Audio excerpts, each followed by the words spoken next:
Asiya madam, നിങ്ങളിലേക്ക് വന്നാൽ ഇപ്പോൾ ചർച്ച ചെയ്യപ്പെടുന്ന ഈ ഇസ്ലാമിന്റെ ചിഹ്നം പോലെയുള്ള, താടി പോലെയുള്ള ഒരു ചിഹ്നം തന്നെയാണ് പർദ്ദയും. കന്യാസ്ത്രീയായി 40 വർഷം ജീവിക്കുകയും അതിനുശേഷം ഇസ്ലാമിലേക്ക് കടന്നു വരികയും ചെയ്ത ഒരു വ്യക്തിയാണ് നിങ്ങൾ.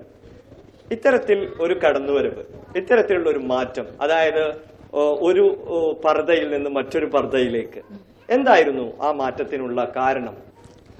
ചെറുപ്പത്തിലെ തന്നെ ഭൗതിക ജീവിതത്തിനുപരിയായി ഒരു ആത്മീയ ജീവിതത്തിലേക്കുള്ളൊരു കടക്കണമെന്നുള്ളൊരു വിചാരം എനിക്ക് ചെറുപ്പത്തിലെ തന്നെ ഉണ്ടായിരുന്നു.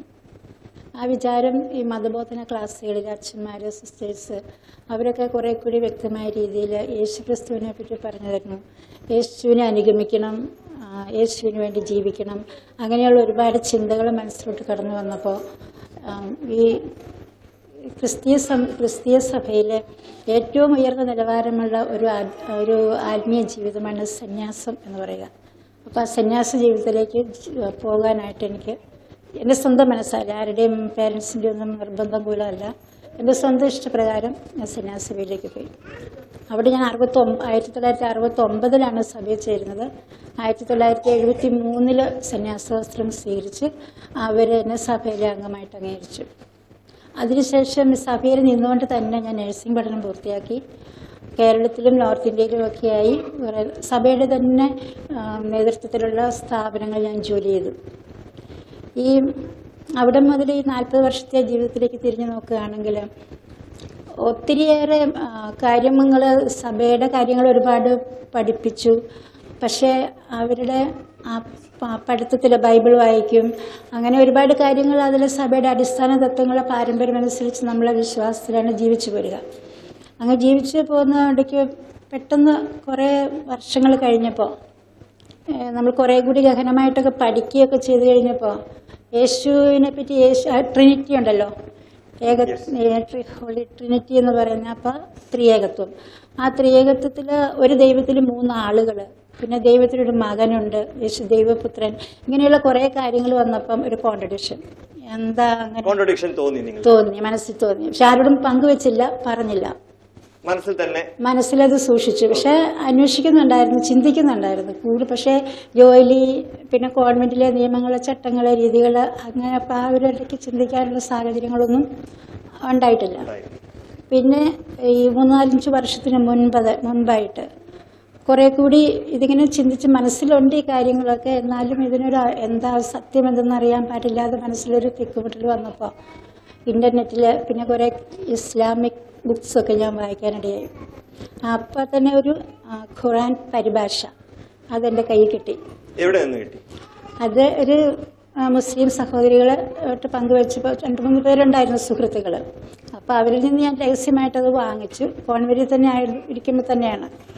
അപ്പം ഞാൻ നൈറ്റ് ഡ്യൂട്ടിയൊക്കെ കിട്ടുമ്പോൾ എനിക്കത് വായിക്കാൻ നല്ല സൗകര്യം, ആരും കാണത്തില്ല. അപ്പം ഇങ്ങനെ ഇസ്ലാം ബുക്സൊക്കെ ഒരുപാട് വായിച്ചു. അങ്ങനെ വായിച്ച് വരുമ്പോൾ ഞാൻ പിന്നെ അത് ബൈബിളിലെ പഴയ നിയമമുണ്ട്, പുതിയ നിയമമുണ്ട്, പിന്നെ ഈ പരിഭാഷയുണ്ട്, ഖുറാൻ പരിഭാഷ. ഇത് 3 കൂടെ വെച്ച് ഞാൻ പഠിക്കാൻ തുടങ്ങി. 3 കൂടെ പഠിക്കാൻ തുടങ്ങിയ പുതിയ നിയമം വായിച്ച് പിന്നെ ബൈബിൾ അങ്ങ് കുറേശ്ശെ ദിവസങ്ങൾ ചെല്ലുന്തോറും ഈ ബൈബിൾ തൊടാൻ എനിക്ക് വലിയ ഇഷ്ടം തോന്നുന്നുണ്ടായിരുന്നു. സ്റ്റാച്യൂസ് രൂപങ്ങൾ വളരെയേറെ പേരുടെ രൂപങ്ങളുണ്ടാക്കി അതൊക്കെ പള്ളികളിൽ സ്ഥാപിക്കുക, പിന്നെ അത് തൊട്ടു വണങ്ങുക, പിന്നെ എന്തെങ്കിലും കാര്യസാധ്യങ്ങൾക്ക് വേണ്ടി നൊവേന ചെല്ലുക, സ്പെഷ്യലായിട്ടുള്ള പ്രാർത്ഥനകളൊക്കെ നടത്തുക. അങ്ങനെയൊക്കെ വന്ന് 1-2 ദിവസമൊക്കെ ഞാൻ ചിലപ്പോൾ കൂടിയെന്ന് വരും. പക്ഷെ അതിലൊന്നും എനിക്ക് വലിയ ഇൻട്രസ്റ്റ് ഒന്നും തോന്നുന്നുണ്ടായിരുന്നില്ല. താരതമ്യം നടത്തി.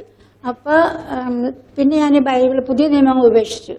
അതില് 3-4 സെക്ഷനുണ്ട്. അത് ഒരു കഥ പോലെ ഒരെണ്ണം വായിക്കുമ്പോൾ അതും പിന്നെ അടുത്തൊരു എന്താ പറയുന്നതെന്ന് എനിക്ക് മനസ്സിലാവും. കാരണം അതെല്ലാം 4 സുവിശേഷങ്ങളും ഒരേ രീതിയിൽ കഥ പറയുന്ന മാതിരി അങ്ങ് പോയി. പിന്നെ അത് ഞാൻ മാറ്റി വെച്ചു. എനിക്ക് മനസ്സിലായിട്ട് ബോധ്യമായി. ആ സമയത്ത് ഇത്തരം 40 വർഷത്തോളം കോൺവെന്റിൽ കഴിഞ്ഞിട്ട് പിന്നെ അവിടെ നിന്ന് ഇറങ്ങുന്ന ഒരു സാഹചര്യം, ആ ഒരു മതം ഉപേക്ഷിക്കുന്ന ഒരു സാഹചര്യം എളുപ്പമായിരുന്നു? എല്ലാ കാര്യങ്ങളും എനിക്ക് അല്ലാതെ എളുപ്പമാക്കി തന്നു. എളുപ്പമായിരുന്നു. 1 വർഷം ഞാൻ ഇസ്ലാമിന്റെ കാര്യങ്ങളൊക്കെ പഠിച്ചു. നിസ്കരിക്കാൻ മാത്രം അറിയത്തില്ലായിരുന്നുള്ളൂ, ബാക്കിയെല്ലാം ഒരുവിധമൊക്കെ എനിക്ക് മനസ്സിലായി. സത്യമായിട്ടുള്ള മതം ഇതാണെന്ന് മനസ്സിലായി.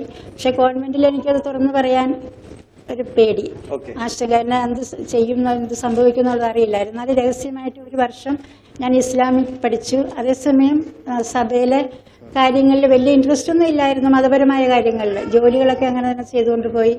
അങ്ങനെ നടന്ന് എനിക്ക് പിന്നെ എന്ന് വെച്ചാൽ കോൺവെന്റിന്റെ 2 വശത്തും പള്ളികളുണ്ട്, നമ്മുടെ മുസ്ലിം പള്ളികൾ.